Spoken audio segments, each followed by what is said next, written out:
हाँ, तो बच्चों हमने देखा था कि स्थिर ताप पर किसी विलयन में उपस्थित गैस का जो आयतन होता है वो दाब से क्या होता है, अप्रभावित होता है। अब बच्चों हम हेनरी के नियम की क्या पढ़ेंगे, सीमाएं या क्या पढ़ेंगे, दोष पढ़ेंगे।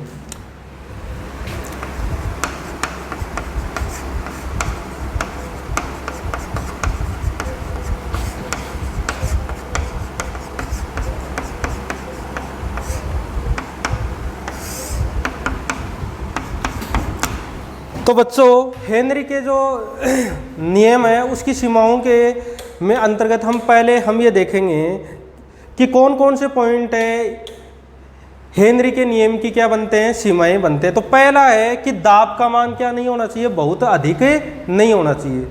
दाब का मान क्या नहीं होना चाहिए, बहुत अधिक नहीं होना चाहिए। दूसरा पॉइंट है विलयन क्या होना चाहिए, तनु होना चाहिए।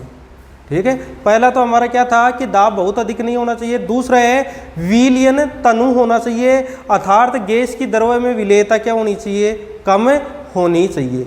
यह दूसरा सीमा या दोष। तीसरा जो है वो क्या है कि गैस की जो अवस्था है, ठीक है ना, गैस की जो आणविक अवस्था है वो गैस और द्रव्य अवस्था में क्या होनी चाहिए, समान होनी चाहिए। अर्थात गैस विलायक से क्रिया नहीं करनी चाहिए। दोबारा तो ध्यान दो बच्चों, गैस की आणविक अवस्था द्रव्य और गैस अवस्था में क्या होनी चाहिए, समान होनी चाहिए। अर्थात गैस को न तो विलायक से क्रिया करनी चाहिए और न ही उसको क्या नहीं होना चाहिए, आयनित होना चाहिए। चौथा जो पॉइंट है वो क्या है कि ताप का मान बहुत कम नहीं होना चाहिए। ठीक है, हेनरी के नियम के अंतर्गत जो चौथा पॉइंट है सीमा का वो क्या है कि ताप का मान क्या नहीं होना चाहिए, बहुत कम नहीं होना चाहिए। और चौथा जो पॉइंट है उसको थोड़ा समझ लो।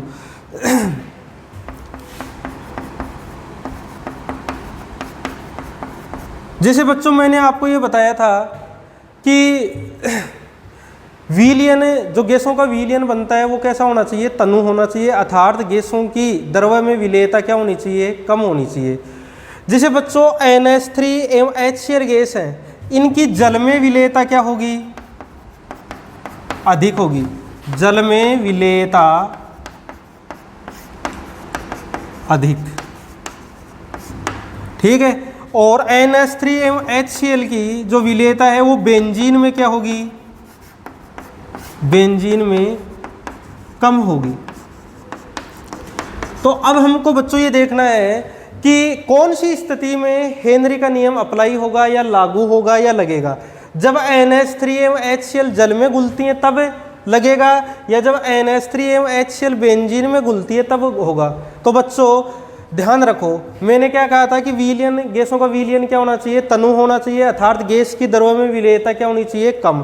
तो NH3 एवं HCl जब बेंजीन में घुलेंगी तो कम घुलेंगी, कम मात्रा में घुलेंगी तो तनु विलयन ही बनेगा। तो यहाँ पर तो हेनरी का नियम लगेगा, यहाँ पर हेनरी का नियम क्या होगा, लागू होगा या लगेगा। जबकि NH3 एवं जब HCl जल में घुलेंगी तो ये अधिक मात्रा में घुलेंगी, और अधिक मात्रा में घुलेंगी तो विलयन कैसा बनेगा, सांद्र बनेगा, और विलयन सांद्र बनेगा तो हेनरी का नियम नहीं लगेगा। तो जब NH3 एवं HCl गैस जल में विलय होती हैं, ठीक है, तो यहाँ पर हेनरी का नियम नहीं लगेगा। जबकि NH3 एवं HCl गैस बेंजीन में घुलेगी तो कम मात्रा में घुलेगी, तो यहाँ पर क्या होगा भाई, हेनरी का नियम लगेगा। तो ये क्या हो गई, ये हेनरी के नियम की सीमाएं या क्या हो गए, दोष हो गए।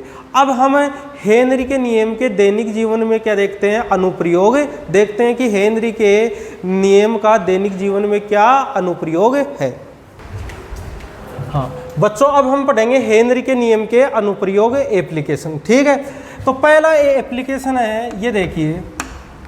देखो बच्चों, आपको पता है कि अधिक ऊंचाई वाले स्थानों पर ऑक्सीजन का जो आंशिक जो दाब होता है वो मैदानी क्षेत्रों से क्या होता है, कम होता है। ठीक है, मतलब जो पहाड़ी क्षेत्र होते हैं, जो समुद्र तल से अधिक ऊंचाई पर स्थित होते हैं, वहाँ पर ऑक्सीजन का आंशिक दाब मैदानी क्षेत्रों से क्या होता है, कम होता है।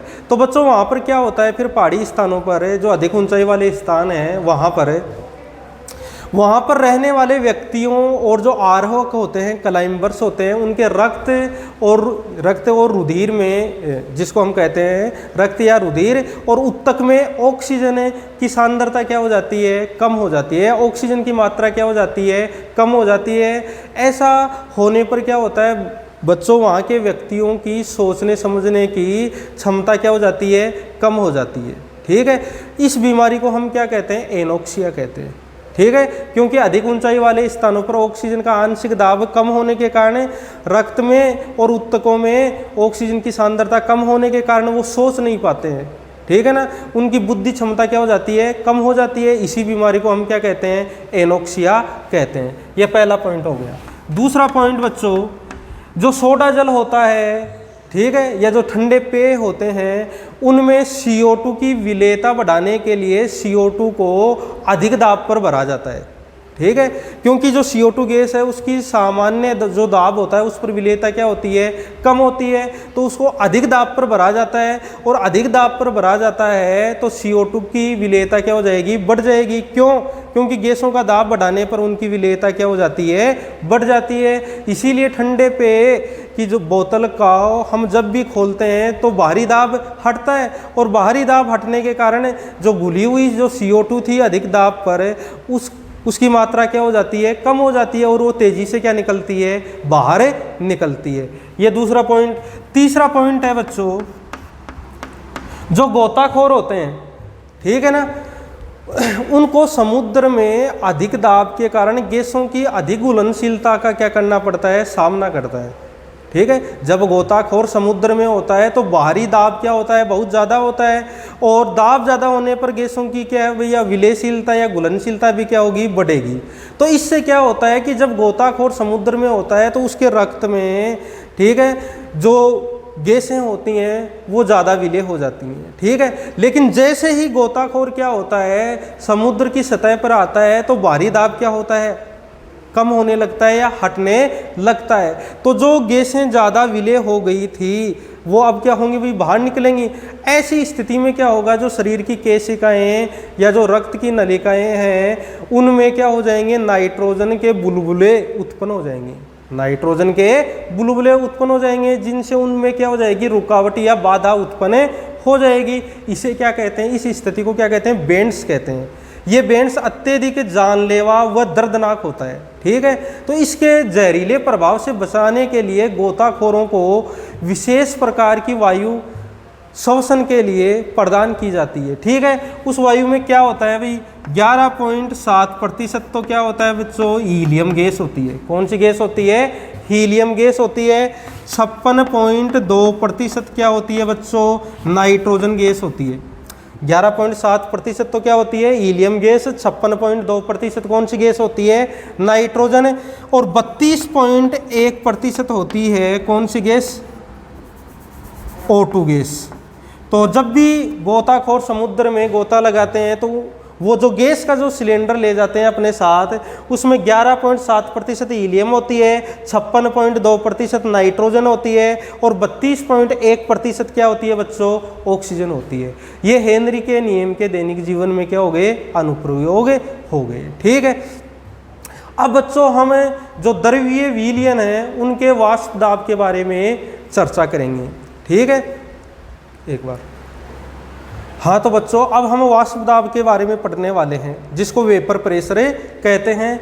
ये वेपर प्रेशर क्या होता है बच्चों, ठीक है, और ये किस प्रकार से हम इसको परिभाषित कर सकते हैं, इसके बारे में हम क्या करेंगे, विचार करेंगे।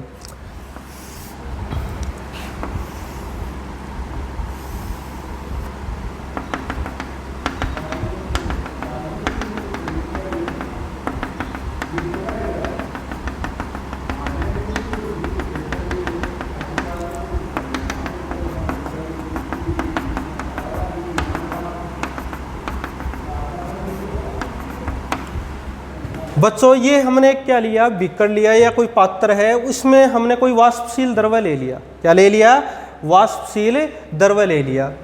अब ये इस वाष्पशील द्रव्य है, इसको बीकर में लेकर हमने खुले में रख दिया। ठीक है, तो बच्चों यहाँ पर वाष्पीकरण की जो दर है या जो वाष्पीकरण की जो प्रक्रिया है वो अनंत समय तक चलती रहेगी। ठीक है। इस बीकर में वाष्पशील द्रव्य ले लिया और इसको हमने खुले में रख दिया, तो वाष्पीकरण की जो प्रक्रिया है वो अनंत समय तक चलती रहेगी और यहाँ पर कोई साम्य स्थापित नहीं होगा। क्यों नहीं होगा?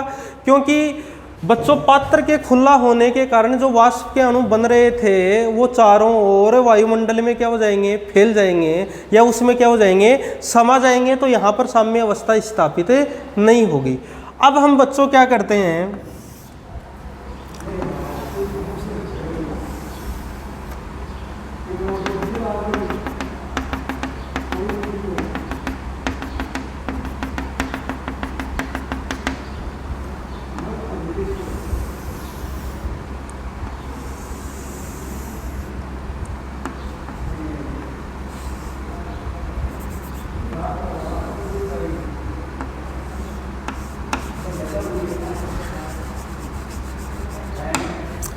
अब बच्चों वही प्रयोग करते हैं, लेकिन अब की बार हम क्या करते हैं, इसको बंद कर देते हैं। ठीक है ना।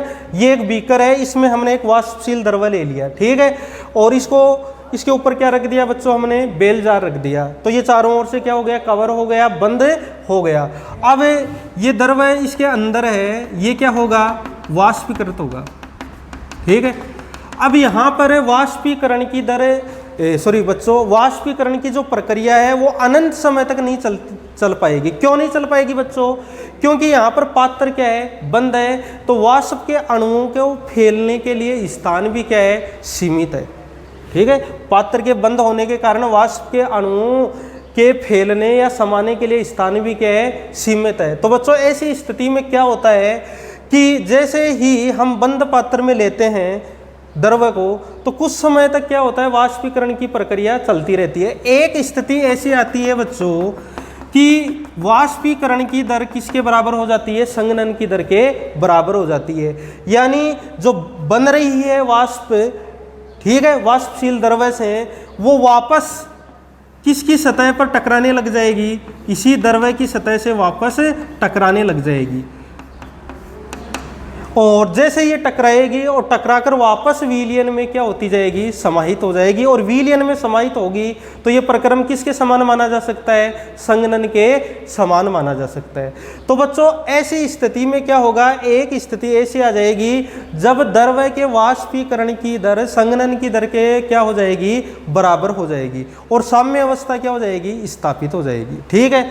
इसी साम्य अवस्था में द्रव्य की वाष्प के द्वारा द्रव्य की सतह पर डाला गया जो दाब होता है उसको संतृप्त वाष्प दाब या क्या कहलाता है? वाष्प दाब कहलाता है। ठीक है बच्चों, दोबारा ध्यान से सुनो।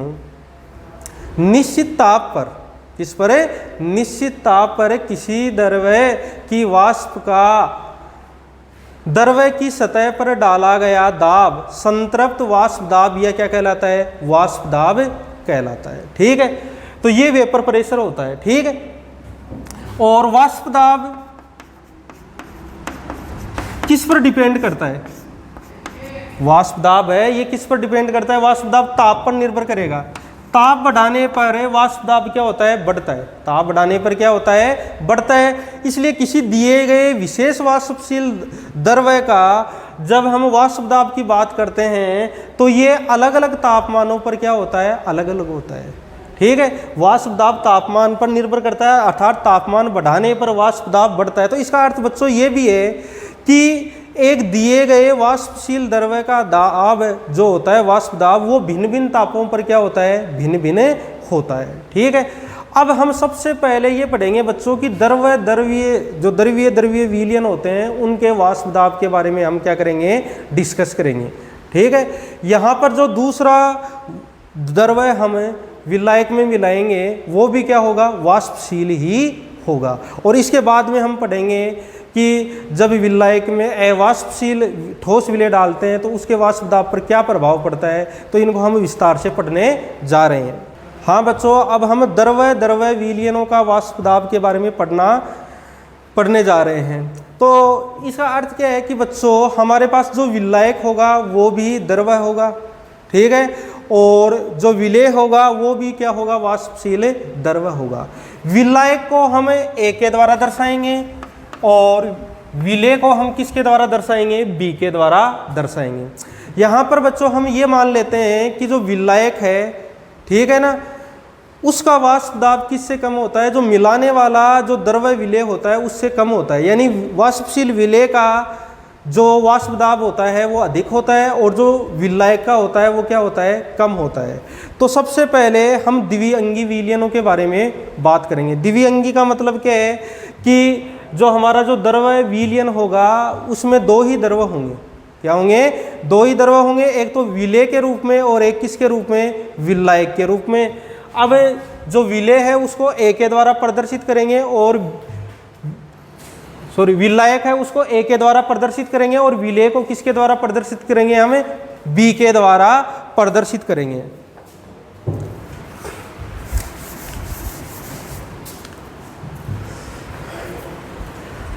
जो विलायक है ए, ठीक है, इसका शुद्ध अवस्था में जो निश्चित ताप है उस पर जो वाष्प दाब है वो P0 A है, ठीक है। विलायक ए का शुद्ध अवस्था में जो वाष्प दाब है उसको हम किससे प्रदर्शित करेंगे, P0 A से। और जो विलेय बी है, विलेय बी, ध्यान रखना दोनों ही द्रव्य है, यहाँ पर विलायक भी द्रव्य है और विलेय भी क्या है, द्रव्य है। तो विलेय बी का शुद्ध अवस्था में जो वाष्प दाब होता है वो क्या होता है, P0 B होता है, ठीक है। अब बच्चों हम क्या करते हैं, एक बीकर लेते हैं, बीकर में हम विलायक ए लेते हैं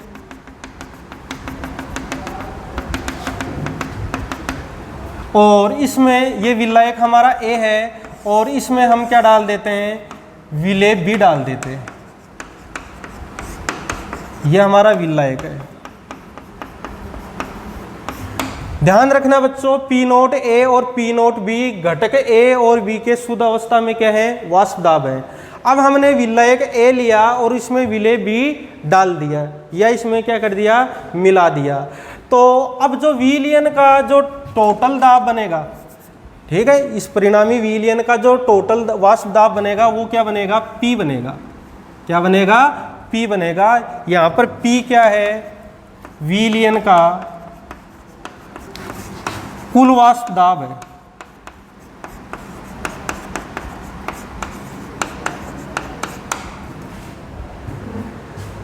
और विलयन का जो कुल वाष्प दाब होगा वो विलायक ए और विलेय बी के आंशिक दाब के योग के क्या होगा, बराबर होगा।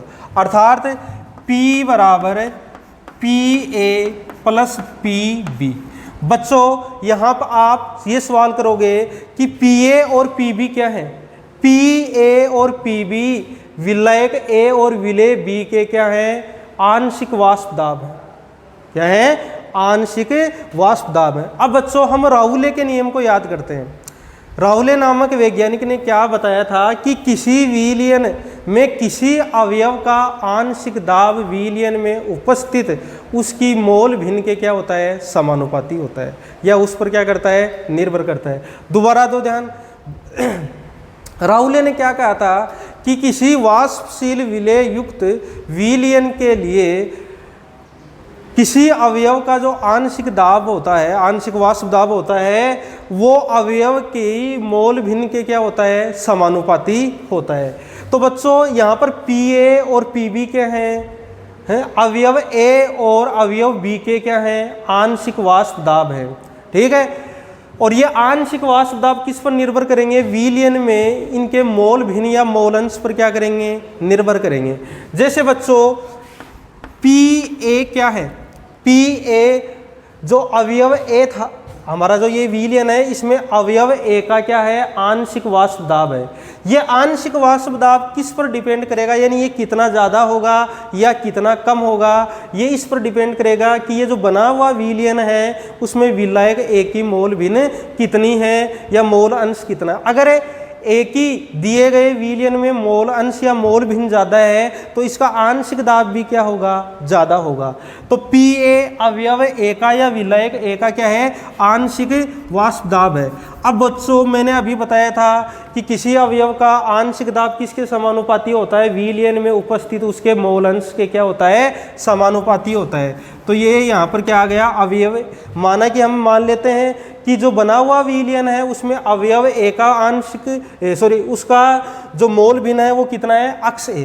तो पी ए किसके समानुपाती हो गया, अक्स ए के समानुपाती हो गया। इस चिन्ह को हटाते हैं तो ये हमारा क्या आ जाता है, पी नोट ए अक्स ए आ जाता है। बच्चों यहाँ पर पी नोट ए क्या है, बच्चों यहाँ पर पी नोट ए अवयव ए का क्या है, शुद्ध अवस्था में वाष्प दाब है। शुद्ध अवस्था का मतलब है जब अकेला और अकेला विलयक ही होता है तो उस अवस्था में इसका जो वाष्प दाब होता है वो क्या कहलाता है, शुद्ध अवस्था में वाष्प दाब कहलाता है। तो पी ए किसके इक्वल हो गया, पी नोट ए अक्स ए। अब बच्चों यहाँ पर देखो जैसे जैसे अक्स ए बढ़ेगा, ठीक है ना, क्योंकि एक निश्चित ताप पर पी नोट ए का मान तो क्या होता है, किसी दिए गए द्रव्य के लिए क्या होता है, निश्चित होता है। तो जैसे जैसे अक्स ए बढ़ेगा, इसका मतलब जैसे जैसे विलयन में विलायक का ए का मोल अंश बढ़ेगा तो उसका आंशिक दाब भी क्या होता जाएगा, बढ़ता जाएगा। इसी प्रकार बच्चों पी बी यहाँ पर क्या है, अवयव बी का या विलेय बी का क्या है, आंशिक वाष्प दाब है। अब ये किस पर डिपेंड करेगा, तो बच्चों ये राउले ने जो कहा था उसी को हम मानते हैं। राउले ने क्या कहा था कि किसी वाष्पशील विलेय युक्त विलयन के लिए अवयव का आंशिक दाब विलयन में उपस्थित उसके मोल भिन्न या मोल अंश के क्या होता है, समानुपाती होता है। तो पी भी कितना ज़्यादा होगा या कम होगा ये किस पर डिपेंड करेगा, विलयन में बी की मोल अंश या मोल भिन्न कितनी है, ठीक है, उस पर डिपेंड करेगा। तो ये किसके समानुपाती हो जाएगा, अक्स बी के क्या हो जाएगा, समानुपाती के समानुपाती हो जाएगा। और जैसे ही पी बी है, ठीक है ना, इसको हमें इसका एक निश्चित मान देना चाहिए, अर्थात कहना चाहिए कि ये समानुपाती का चिन्ह हटाना चाहिए, तो वापस क्या आएगा, पी नोट बी अक्स बी आएगा। बच्चों यहाँ पर पी नोट बी क्या है, पी नोट बी क्या है, अवयव बी का या विलेय बी का शुद्ध अवस्था में क्या है, वाष्प दाब है। जैसे पी नोट ए क्या था, विलायक ए का शुद्ध अवस्था में क्या था, वाष्प दाब था, वैसे ही पी नोट बी क्या है, विलेय बी का शुद्ध अवस्था में क्या है, वाष्प दाब है, ठीक है। तो बच्चों डाल्टन के अनुसार किसी विलयन का वाष्प दाब होता है वो विलयन के जो अवयव होते हैं उनके आंशिक दाब के योग के बराबर होता है। तो बच्चों ध्यान दो इधर, ये पी विलयन का कुल वाष्प दाब है। अब हमारा विलयन जो था वो द्विअंगी विलयन था, उसमें घटक कितने थे, दो थे, ए और बी। ए क्या था, विलायक था, और बी क्या था, विलेय था। इस विलयन में जो ए अवयव है उसका आंशिक दाब कितना है, पी ए है, और बी जो अवयव है उसका आंशिक दाब क्या है, पी बी है। तो विलयन का जो कुल वाष्प दाब है, ठीक है, वो किसके योग के बराबर होगा, अवयव ए और अवयव बी के आंशिक दाब के योग के क्या होगा, बराबर होगा। अब चलो बच्चों हमने पी ए और पी बी के पहले मान रखे थे, तो इसका मान क्या आता है, पी नोट ए अक्स A plus P B P not B plus अक्स बी, ये हमने पहले निकाला था। अब बच्चों मैं यहाँ पर अक्स ए का मान लिखना चाहता हूँ। तो बच्चों मैंने आपको पहले बताया था कि कोई भी मिश्रण हो चाहे कोई भी विलयन हो, उसमें जितने भी घटक होते हैं उन सभी घटकों के मोल अंशों या मोल भिन्नों का योग कितने के बराबर होता है, एक के बराबर होता है। यानी ये जो हमारा जो विलयन बना हुआ है उसमें अवयव एक के मोल अंश और अवयव बी के मोल अंश का योग कितने के बराबर होगा बच्चों, एक के बराबर होगा। अर्थात अक्स ए प्लस अक्स बी बराबर कितना होगा, एक होगा। तो बच्चों अगर हम अक्स ए का मान ज्ञात करना चाहें तो ये कितना होगा, 1 माइनस अक्स बी होगा। ये 1 माइनस अक्स बी है, ये जो वैल्यू है वो किसके बराबर है, अक्स ए के बराबर है। इस वैल्यू को हम कहाँ पुटअप करते हैं, यहाँ पर पुटअप कर देते हैं। तो क्या आता है बच्चों हमारा पी नोट ए, अब अक्स ए का मान रखते हैं 1 माइनस अक्स B plus P not B अक्स बी, ठीक है। अब इसको खोलते हैं तो क्या आता है बच्चों, P not A minus P not A अक्स B plus P not B अक्स बी। ठीक है, ये कैसे प्राप्त हुआ? पी नोट ए को इससे क्या किया, गुणा किया, तो ये पी नोट ए, ये माइनस पी नोट ए अक्स बी, और ये P not B into X B आ गया। अब बच्चों इसको हम ऐसे लिखते हैं P not A plus P not B अक्स B minus P not A अक्स बी। ठीक है, अब बच्चों ऐसे ही हमने इसको राइट कर दिया। अब यहाँ से कॉमन क्या आ रहा है बच्चों? यहाँ से अक्स बी क्या आ रहा है? हमारा कॉमन आ रहा है, तो हम इसको ऐसे लिख सकते हैं पी नोट ए प्लस अक्स B P not B minus P not A. ठीक है, यहाँ पर बच्चों हमने क्या किया, ये हमारा संबंध इस रूप में हमने क्यों प्राप्त किया?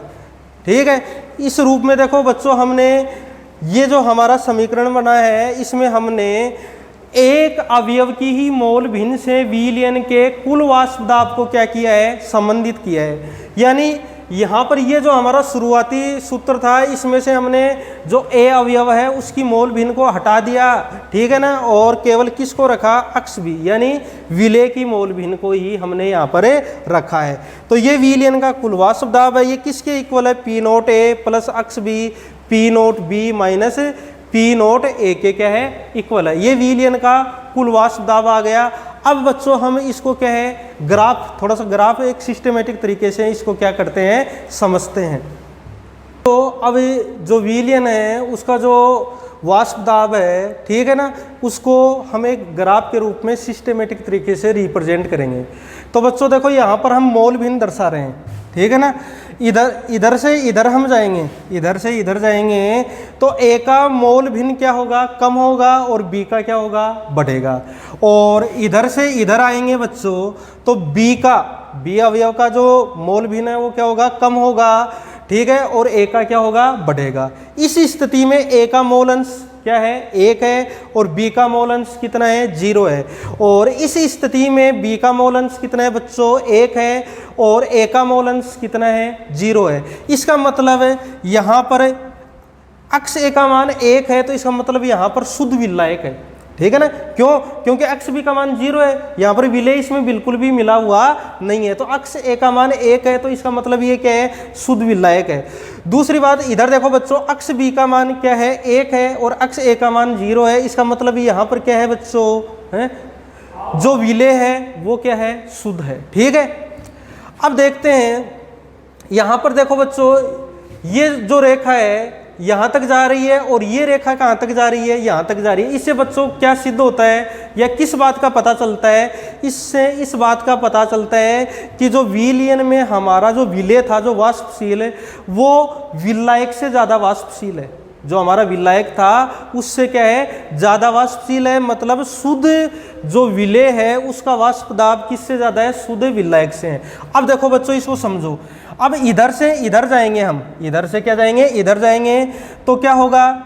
बी का जो मोल अंश है वो तो क्या होगा? घटेगा, 1 से घटेगा, ठीक है, और कम होता जाएगा। और किसका मोल अंश बढ़ता जाएगा? ए का। तो धीरे धीरे क्या होगा? है ए का आंशिक वाष्प दाब भी क्या होता जाएगा? बढ़ता जाएगा। और जैसे ही यहाँ ये स्थिति आ जाएगी, तो यहाँ पर एक्स ए का मान 1 हो जाएगा, और एक्स बी का मान कितना हो जाएगा? 0 हो जाएगा। मतलब विलायक पूरी तरह से शुद्ध हो जाएगा। और शुद्ध हो जाएगा तो इस अवस्था में इसका आंशिक वाष्प दाब किसके बराबर होगा? सॉरी, आंशिक वाष्प दाब नहीं, इसका जो वाष्प दाब होगा वो क्या होगा? पी नोट ए होगा। यानी ये शुद्ध विलायक का वाष्प दाब है। अब बच्चों देखो, इधर देखो, हम इधर से इधर जाते हैं, तो इधर से इधर जाते हैं तो क्या होगा? अक्स बी का तो मोल अंश क्या होगा? बढ़ेगा, और ये बढ़कर कितने तक हो जाएगा? 1 तक। और अक्स ए का जो मोल अंश है वो घटकर कितने तक हो जाएगा? 0। तो इधर से इधर जाएंगे बच्चों तो अक्स बी क्या होता जाएगा? बढ़ता जाएगा, और अक्स ए क्या होता जाएगा? घटता जाएगा। इस कारण से पी ए क्या होता जाएगा? घटता जाएगा, और जो पी बी है वो बढ़ता जाएगा। और बढ़ते यहाँ पर आते ही ये किसके बराबर हो जाएगा? पी नोट बी के क्या हो जाएगा? बराबर हो जाएगा। और पी नोट बी क्या है भाई? विलय बी का क्या है? शुद्ध अवस्था में वाष्प दाब है, ठीक है। अब ये देखो, ये रेखा है, ठीक है। ये रेखा किसको प्रदर्शित करती है? विलयन के कुल वाष्प दाब को प्रदर्शित करती है, जो किसके इक्वल होगा? PA प्लस PB के क्या होगा? इक्वल होगा। तो ये रेखा हमको क्या बता रही है बच्चों कि जैसे जैसे विलयन में अवयव जो B है या जो विलेय B है उसका मोल अंश बढ़ेगा तो विलयन का कुल वाष्प दाब भी रेखीय रूप से क्या होगा? बढ़ेगा। ऐसा क्यों होगा बच्चों? ऐसा इसलिए होगा कि जो विलेय हमने विलायक में मिलाया है वो क्या है? विलायक A से क्या है? ज्यादा वाष्पशील है, इसलिए ये रेखा क्या आ गई? ऐसे आ गई। और दूसरी बात इससे ये भी पता चलता है, इस ग्राफ से जो देखने से ही पता चल रहा है कि जो B अवयव है, ठीक है, वो A अवयव से क्या है? ज्यादा वाष्पशील है। आज इतना ही।